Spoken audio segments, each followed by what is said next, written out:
Kodėl žmonės pajaučia negatyvius jausmus tokius kaip pyktis, susierzinimai, įsiskaudinimai, įsižeidimai ir panašiai? Todėl, kad mes labai sureikšminam tam tikras situacijas, žmonės ar jų elgesį. Kai mes kažką sureikšminam, tai yra lygu, kad mes keliam kažkokius lūkesčius. Ir jeigu mūsų lūkesčiai yra nepatenkinami, mes ir jau žiūrėk pikti, susierzinę, susinervinę, įsižeidę, įsiskaudinę ir panašiai.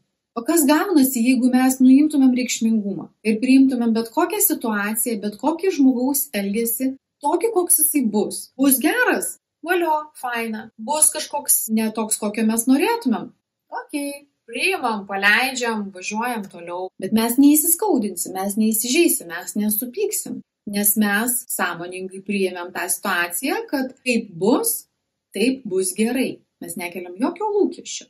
Tiesiog stebėkime save situacijose ir nesureikšminkime visko taip labai stipriai. Priimkim viską, kas kaip vyksta ir tegul vyksta taip, kaip turi vykti.